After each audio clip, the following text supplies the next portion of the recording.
A US Congress panel has mentioned that India should be made a part of NATO Plus, a group allied with Western military powers. It also includes a recommendation that the NATO Plus arrangement include India.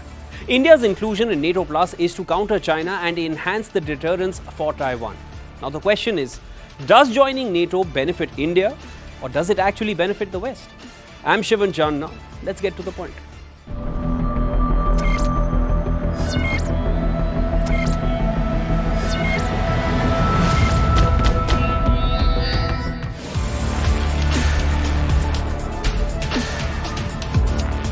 The North Atlantic Treaty Organization is a military alliance of 31 nations, mainly the US and some European countries.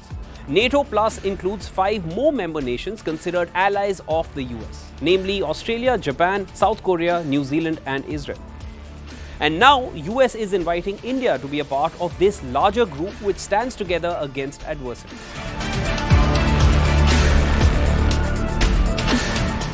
The motto of NATO is one for all and all for one. This basically means that if you attack one NATO member, you'll face the combined wrath of them all. This, in an ideal world, would mean greater military backing for India in case it joins NATO Plus. India would also probably gain access to military tech advancements and intelligence sharing between NATO countries.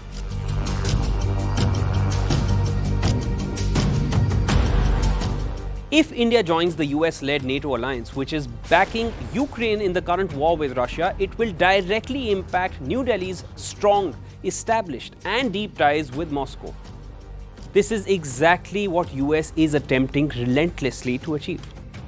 So US wants to cut off Russia and gain India's defense deals and benefit from its strategic location in the Indo-Pacific. NATO membership may also affect India's strategic autonomy over its nuclear arsenal. A European Parliament report mentioned how European nations who are part of NATO fear that increasing their strategic autonomy may lead to constraints in free trade. Till now, India does not host any foreign military base on its turf.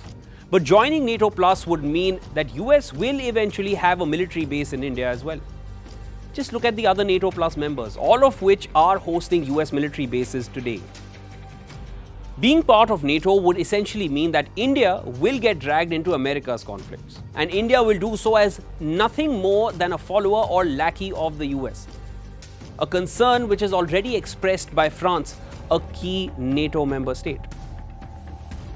The US congressional report is recommending joint plans between US and its allies to enact severe economic sanctions on China, for which it also wants India on its side.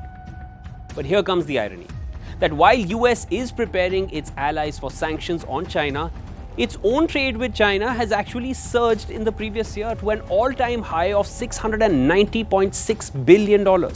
Both imports and exports of the US to China have increased. So if India joins NATO on America's recommendation, whose gain will it be? Let me know in the comments.